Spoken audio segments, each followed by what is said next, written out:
Hello, Internet family. This is Anjanette Potter, also known as Adam's Rib, and you are listening to Fridays Live at midnight. So, I have discovered a new television show that I really like a lot. In fact, two of them, because I'm going to give Jesse L. Martin an entire season with his show. So he's got a show called Irrational. And so it's the first time for me seeing him carry a whole show as the main character, because when he was, if many of you may remember the days when he was on Law and Order, the original Law and Order, not SVU and not, Criminal Minds, I think the other one was. And one of the things I've always loved about Law and Order is that they base most of their shows are inspired by true life events. And of course, because, it's a show, they take creative license. So none of them are claiming to be biopics or anything like that. And many times, if you're a true crime buff like me, you even recognize the shows that they're based around. So his show Irrational comes on Monday nights at 10 o'clock. If you want to check it out, just to show Jesse some love. I really enjoyed him on Law and Order. I've enjoyed him in Rent, the movie based on the musical, the stage play, or Broadway play, Rent. He was actually very good there. So he's never disappointed everywhere that he showed up. And he's really not disappointing on here. So like I said, it seems like every time his show comes on, I wind up with something that I'm doing. And so I'm not going to blame it on the show. Sometimes you're just busy doing other things. You have busy doing other things. So I have to pay attention to at least one of the plot lines so I can say whether or not his show is a show that's recommended. But, like I said, I enjoy him as an actor, so I'm giving him the whole season for me to pay attention. The other show is Found. Now, I would have to do a podcast on her, on the lead actress. But what I love about this show is the emphasis has to do with Black women and crime. So the premise about the premise of the program is that she has an organization where she utilizes the press and different other methods and to find people who don't always get recognition. If you're familiar with certain terms in women's studies and feminist studies, you've heard of the term, especially Black women, you've heard the term missing white woman syndrome. Basically, that the premise behind that is a white woman can go missing and or a white girl. White women and girls warrant more media coverage when they go missing, which means you're more likely to see media coverage, whether it's local, whether it's an Amber Alert, whether it's national news. You will hear about it if one of them is missing. Not so with Black and brown girls. Black and brown girls are least likely to be recognized. We're less likely to, get any media coverage if one of us is missing. Half the time, there's not even an Amber Alert issued, which is not good. We're just really under prioritized.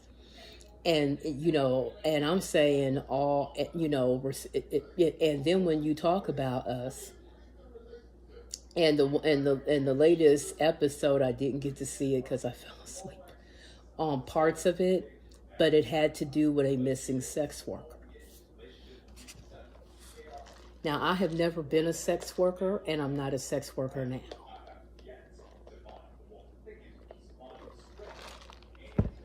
But I think it's interesting that when it comes to Black women, it's almost like we have to be of a certain status for the police or anybody to take it seriously that we're missing. There's a reason why you hear about Jack the Ripper murdering prostitutes. There's a reason why you hear about a lot of infamous serial killers and their initial victims are the homeless. Are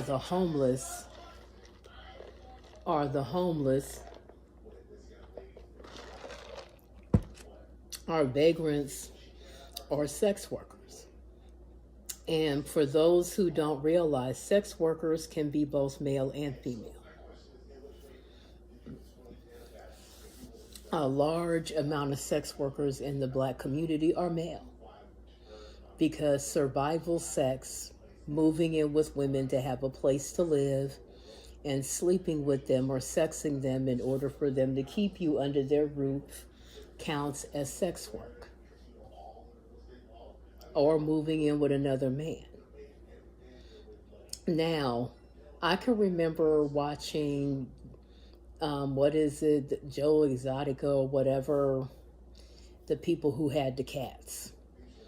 And, some people swore up and down the one woman that fed her husband to the cats, which listening to their story, they found him alive, but I kind of wondered myself. Okay, but a large amount of Joe Exotica's male partners were homeless guys. As a matter of fact, one of them got away from him and started going back to women again.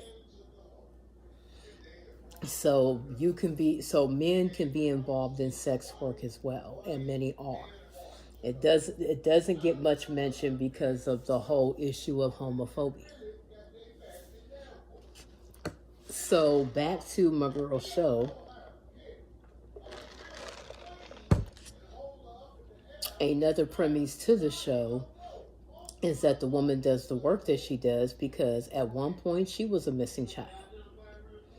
Her and another young lady who looked like she might be biracial were being held hostage by this white man. And she said not one Amber Alert, not one newspaper article, nothing was reported about her missing. So let's go back to Black women and us being we're not bottom of the barrel dating wise, because all of my uncles had Black wives. But we're bottom of the barrel when it comes to being prioritized as crime victims.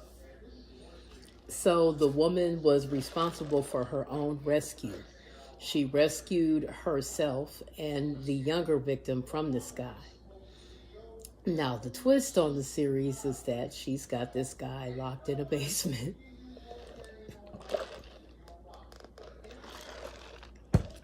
Got this guy locked in a basement.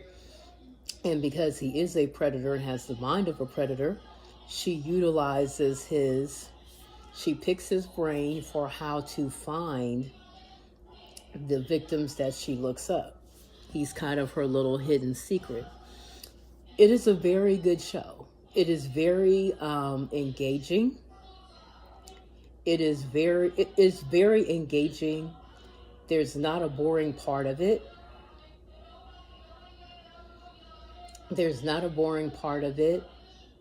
You basically want to see these victims be found, and you pretty much cheer for her in the work that she's doing. The police, of course, have a problem with her because she's interfering with their work, and she's giving them a problem. Now, I'm going to say why I decided to discuss this topic. I'm still on spiritual abuse. And I'm still on the complicated relationship between Black women and sex. Now, one of the reasons I talk about this is because I did an article summary that I posted on my blog, one of my blogs, and I talked about, interracial sexual assault.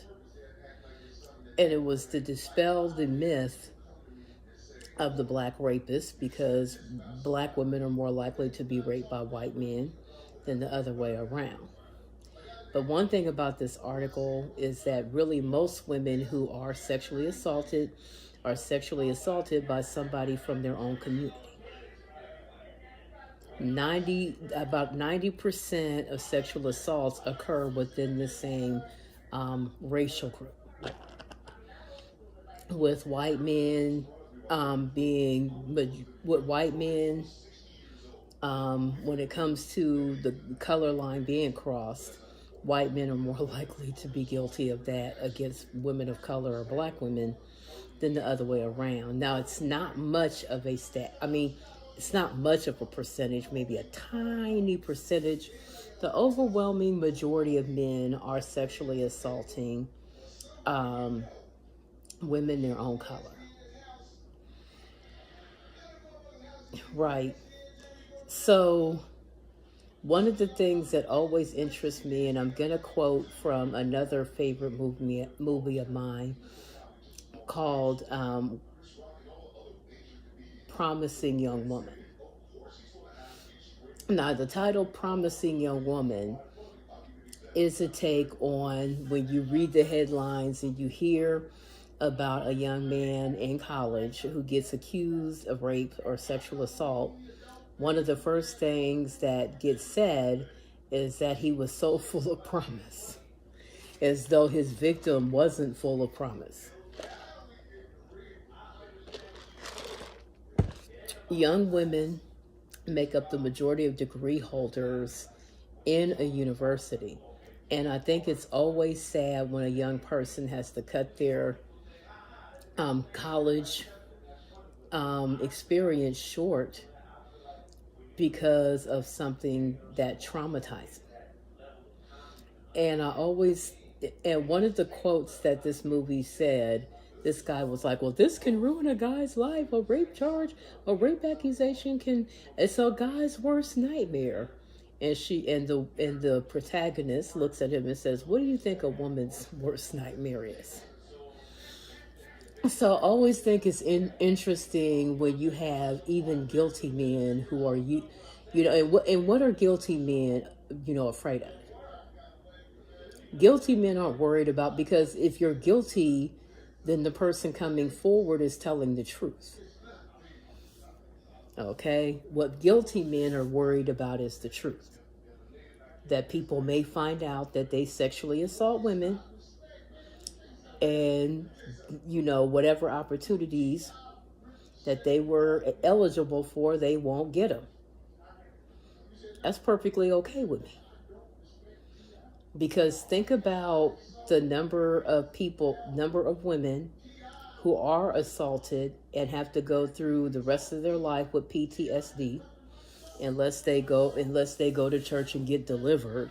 And you can be delivered from PTSD. You will still remember everything, you just won't have the torment that goes with it. And I always think it's interesting that men are always worried about their image. How something like this affects their image, their public image, where women are worried about losing their lives.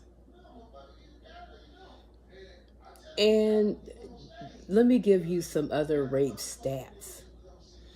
How about the fact that sexual assault is one of the most underreported crime? The majority of victims don't report. I think it's at 90% of guilty men never see the inside of a courtroom, compared to 2 to 8% of false reports.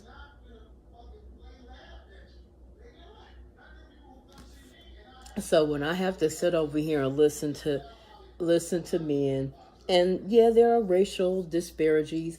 I remember I sat here this week and looked at something on YouTube where they talked about the weaponizing of white women's tears and how white women have the ability to damage people of color. And I'm not going to lie, I agree with that sentiment.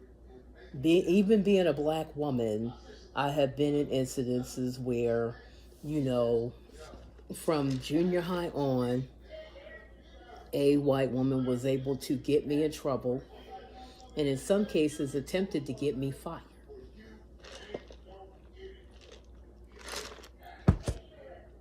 Because of, you know, the whole racial hierarchy way of thinking. You know, their priority, you know, I think about the race riots that have happened in this country because a white woman lied. I think about Emmett Till.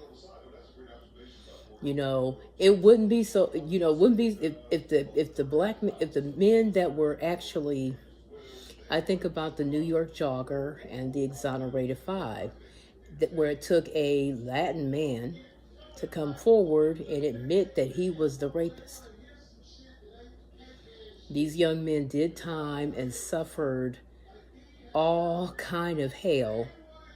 And it wasn't even that this woman lied. It is that the New York criminal justice system failed them. They were railroaded. They were railroaded.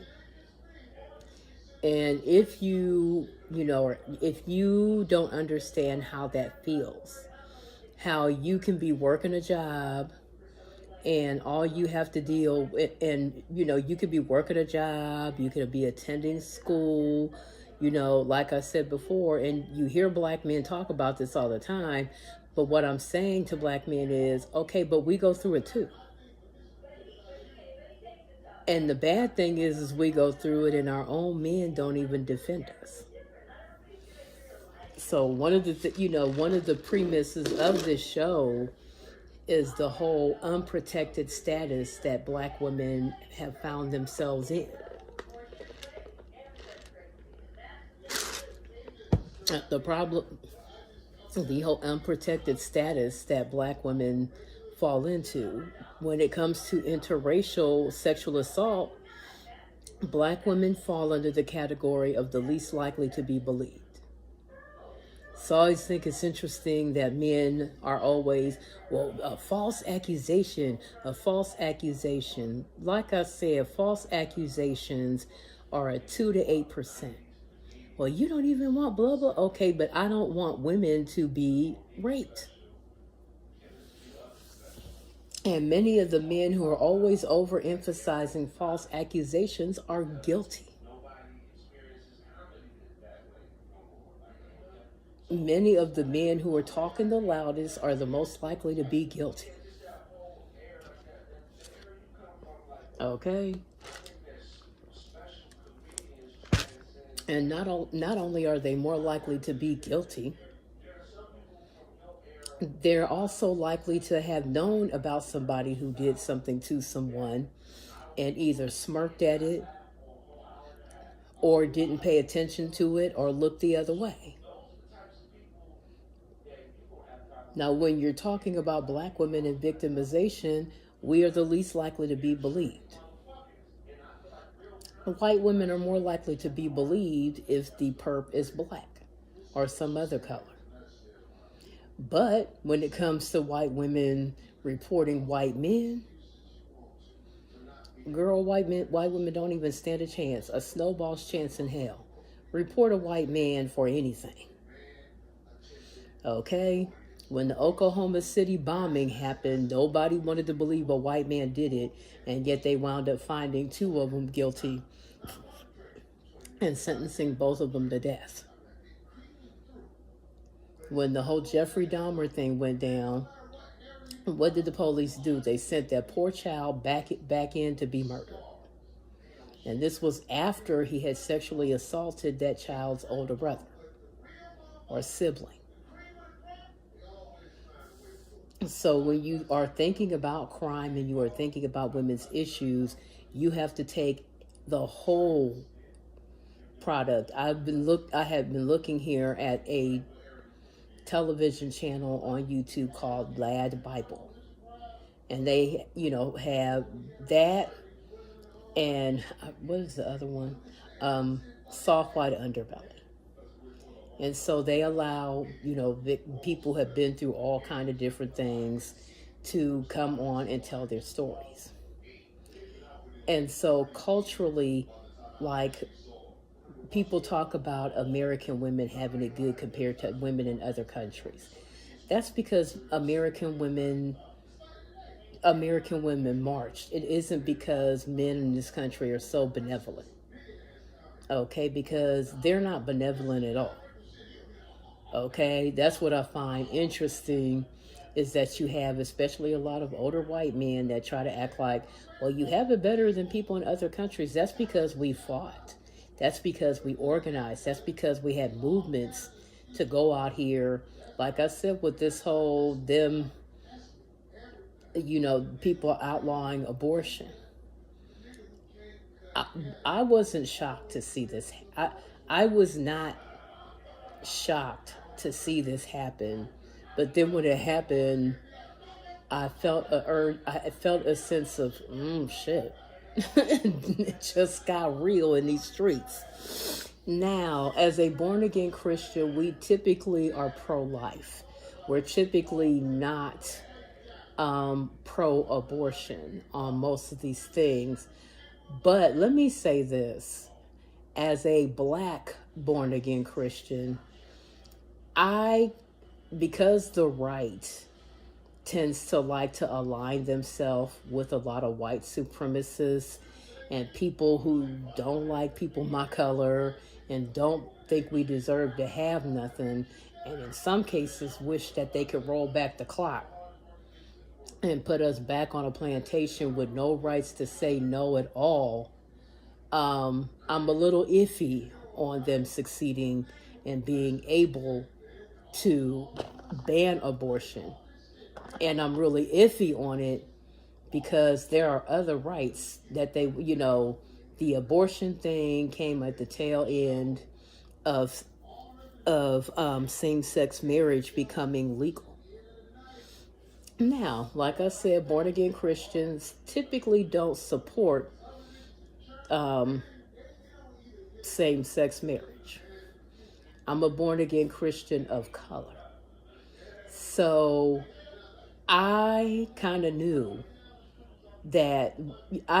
based on what I know about equal rights and about different other dynamics when you're talking about democracy, that being able to keep same-sex marriage illegal for very long, if you're a true evangelical, then you'll find other ways to minister to the LGBTQ community. Okay?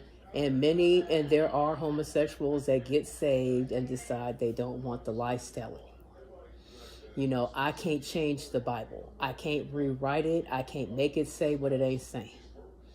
And, only people who have ever been a part of that lifestyle and got saved and got delivered can say whether or not they can be delivered. I can't put that out there. But do I believe that such people deserve access to equal pay? Yeah, if you're gonna hire somebody, pay them the same as you would anyone else. Don't hire them and then decide, well, you deserve less pay because I don't like your lifestyle. So that's where I am on that. The abortion thing, the thing that messes with me on the whole abortion thing is many of the groups that don't support reproductive rights also don't support women being able to choose their own marital partners. So you have forced marriage, you have forced sex, because you have a lot of men.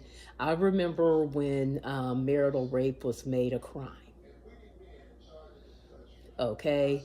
And when it was made a crime, you had all these, religious rights coming forward and acting as though um,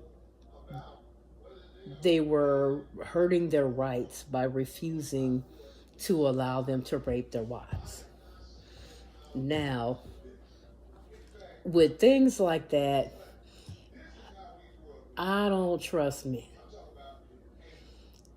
I don't trust, pastors, I trust pastors least of any color. And I'll tell you why. Because it is too easy to lie on God nowadays. It is too easy to lie on God. When I wasn't saved, I remember seeing the PTL scandals and all of these other scandals, Jimmy Swaggart, all of these other different men who swore up and down it was God's will for them to sleep with some woman. I have thought about doing a podcast or a vlog questioning, why does God seem to only talk to horny men? And the reason that I say that is because when men decide they want to have sex with a woman in their church, God gets lied on more than anybody. I like God because God takes it in stride. Okay? Nobody gets lied on, or people deny his existence, or any of that other stuff. He gets a bad rap all the time, but yet still sent Jesus to love us and forgive us and reconcile us back to him. Even after we disobeyed him in the garden and passed the buck. I think it's so interesting, like I said before, 2 to 8% of sexual assaults turn out to be false, be the result of false reporting. The rest of them, you have, and some of the men who are emphasizing it the worst are guilty. No, he's not. Are guilty. That's the thing that gets me, is the amount of guilty men that are walking free. It's not women's fault. Let me preface by saying, if you are the victim of a crime,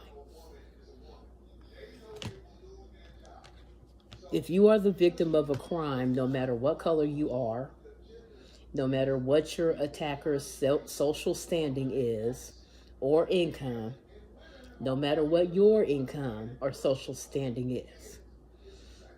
Because I was going to come on here and talk about men who tend to compartmentalize women.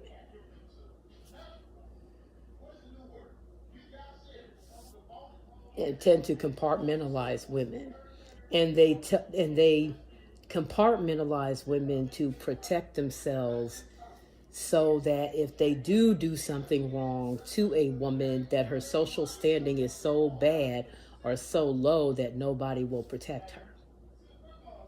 So all of this labeling women different ways and saying this one is qualified for marriage and this one isn't, is really a way of covering up for sexual misconduct. The bad thing is when someone tries to bring it to a church.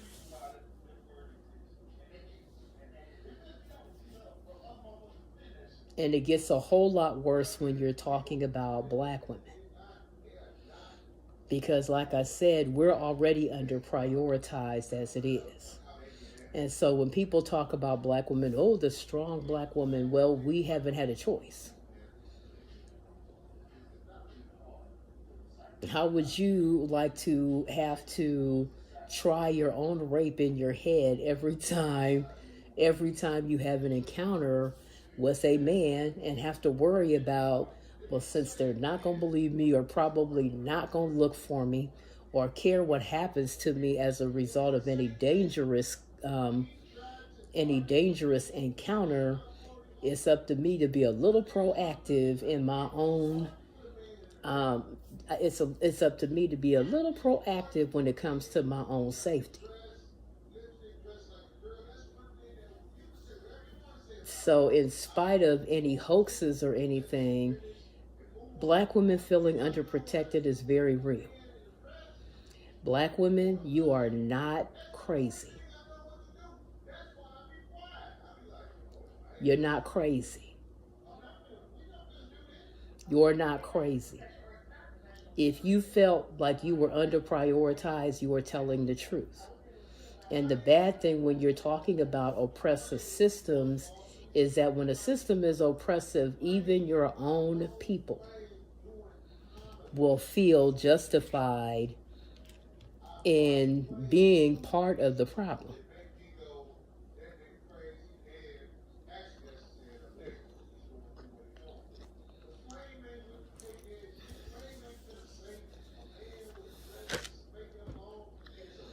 I've often wondered why people will know that stuff is going on in a church or the workplace or the industry and look the other way. I don't think it's Stockholm Syndrome all by itself. I think that it's those that empower that have made it worthwhile for people to cover up different things on their behalf.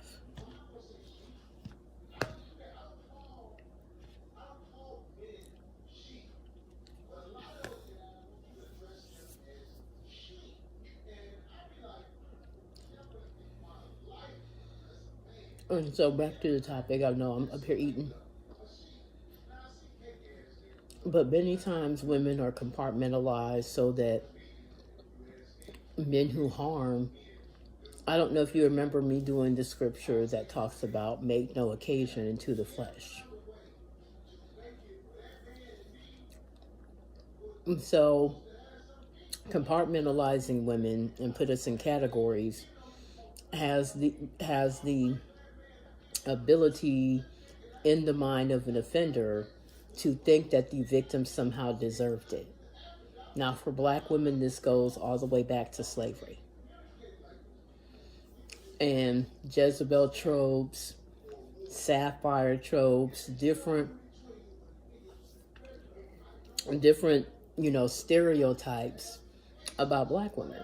Now, like I said, I do believe that there is warfare against Black women. I think there's warfare against all women.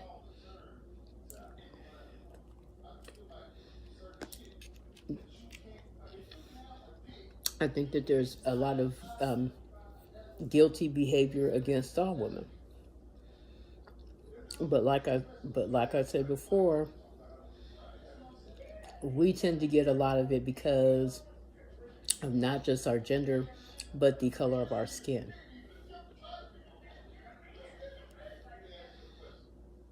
And as I said before, when you're looking at stuff, like I look at stuff as a Black person. So I'm never surprised when race plays a part.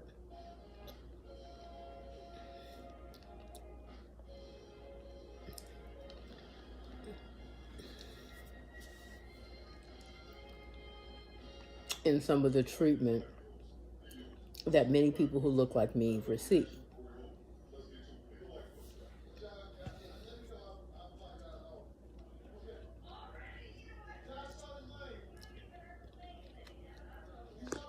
So like I said, you have to keep in mind when you're hearing, oh my God, false accusations.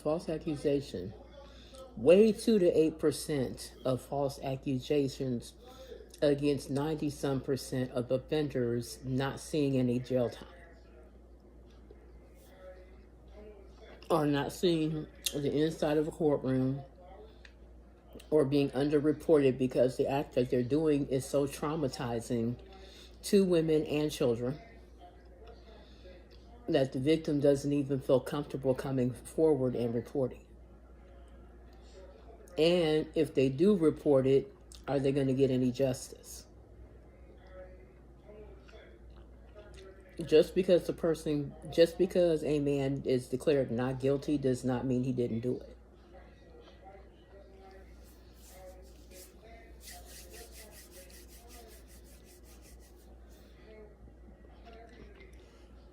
Anyway, I'm not going to stay on here long. I feel comfortable about the fact that I was able to get all of that information on here in less than 45 minutes, because usually it's about an hour.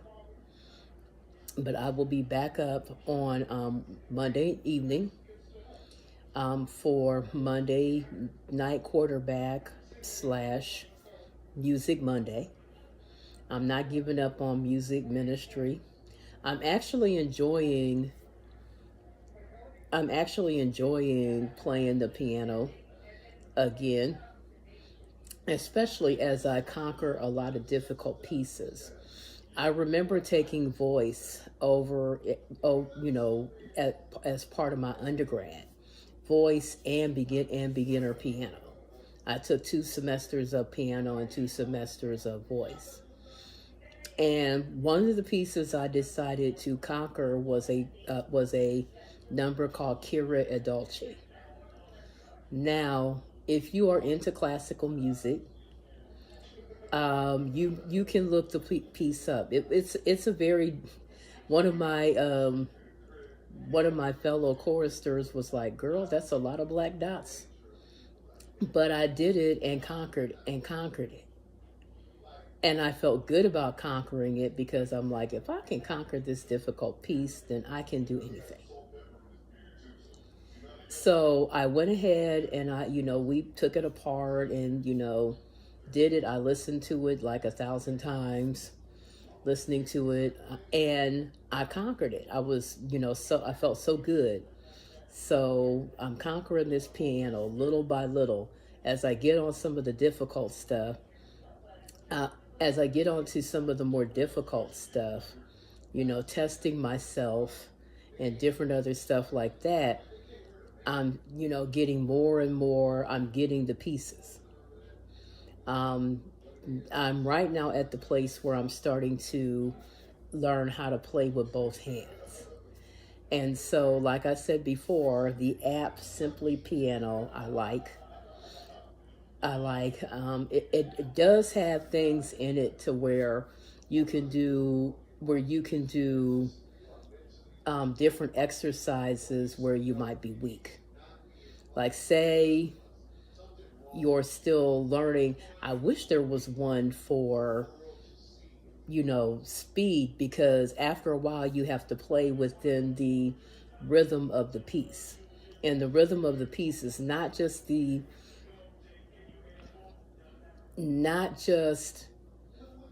knowing the different notes and how many beats they get, but also being able to do all that within the frame of whether it's 4/4, 3/4, 2/4, 6/8, and 6/8 is 1, 2, 3, 4, 5, 6, or 3/4, which is 1, 2, 3, 1, 2, 3, 1, 2, 3, 1, 2, 3, and so that has to do with the speed. So if it's an up-tempo, you have to be able to play within. I'm getting hit, but like slowly but surely. So I'm enjoying this. I may be at an event near you within the space of however long, because I'm in it for the duration. So I will talk more about that. Monday. So I will, you guys have a blessed weekend. You have a good time. Enjoy your loved ones. Enjoy your family. Enjoy your grandchildren. Just enjoy your weekend, period. And I will talk to you later. Be blessed.